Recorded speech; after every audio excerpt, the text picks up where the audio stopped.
It's an evolution of nicknames and some of my favorite things. I have a huge crush on old school monster films. Of course, Godzilla Mothra was one of my favorites. And when I was younger, and I think it was in junior high when it started, people called me Kaz, which turned into Kaz. And then when I started painting on the streets, I mean, obviously I was just a kid and I was tagging and doing throw-ups and just doing little character sketches and whatnot. When my friends, joking around, called me Kazilla, like Godzilla, and just kind of stuck. I liked it.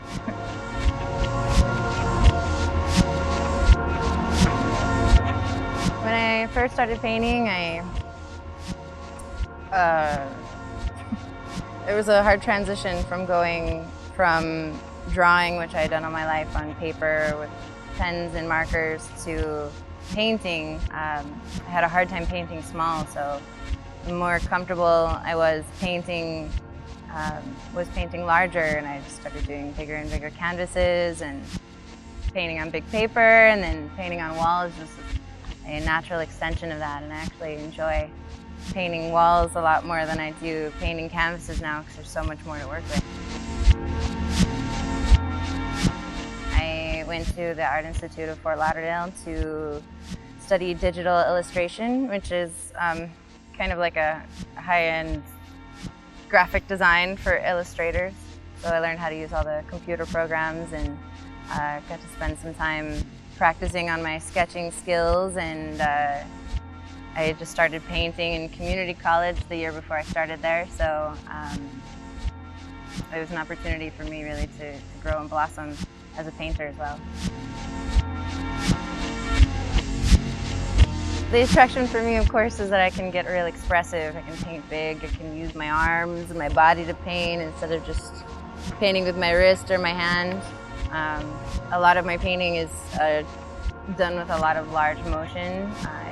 I used to work as a dancer, so being able to, move with my paint and really express myself in more than just, a two-dimensional space, but also, grasp my natural flow. It, I don't know, it just feels more natural.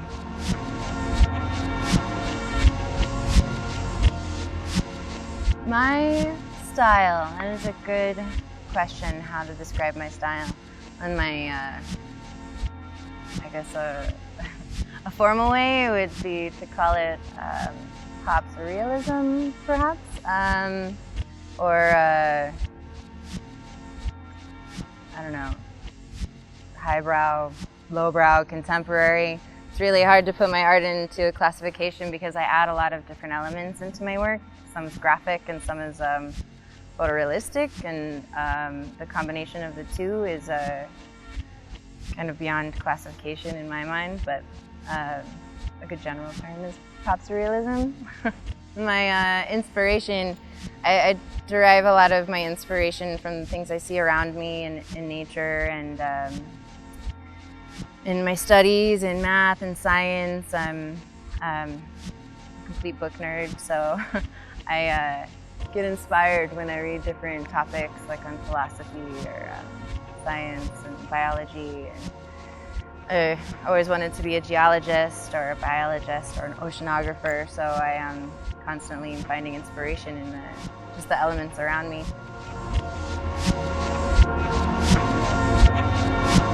This piece behind me was actually a collaboration. It's about 15 different artists.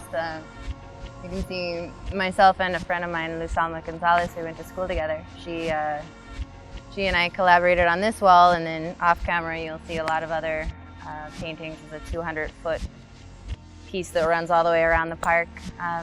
I recently was put in the crew Few and Far, which is an all-female graffiti and skate crew.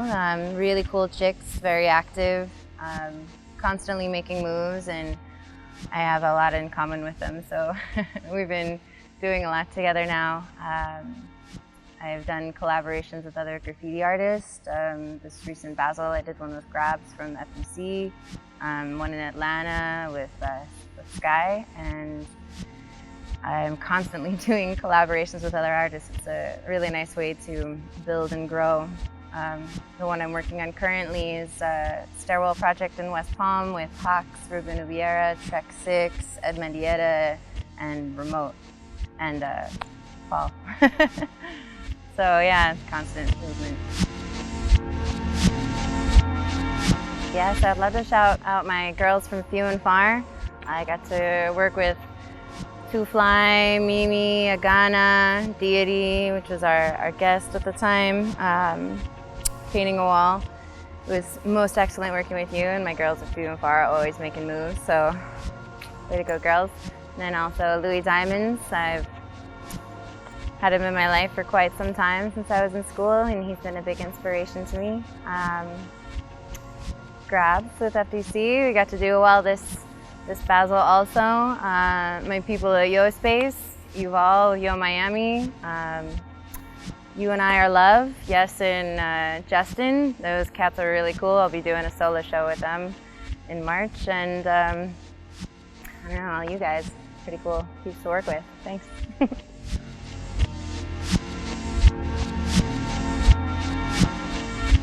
I don't know. I don't really expect people to say anything when they look at my work, because I think it speaks to different people in different ways. I know what I say when I look at my work, and if I don't like it, then I don't stop working on it. So I don't know. I think it's a personal journey for everyone, because there's a lot of detail in each piece. So I guess I wanted them to say or see something personal. Street art is important because it connects to the communities, connects to everyone, every walk of life. You know, everybody seeing it, everybody walking by, everybody that gets to see it online from across the world. It's a powerful tool in, you know, communicating good vibrations or messages, or, you know, basically something that you have to say, a statement of sorts. So I think it's a good tool to inspire people to create in their own lives. Actually, I'm working on my first gallery solo show, and going to be in Wynwood at Rise Up Gallery. It's curated by You and I Are Love with Yes and Justin. They're very, very cool people. I'm also working on a stairwell project in West Palm with Ed Mendieta, Hawks, Ruben Ubiera, Trek 6, and Paul, and my homie Remote. And I actually have like 4 other projects I'm working on right now, but they're all like individual shows. I have a big commission for a hotel opening near the Miami airport, and hopefully going to be working with the city of Delray soon, trying to culminate their arts program with a buddy of mine, Jared. And other than that, I have a couple collaborations up and coming, but that's more than a mouthful.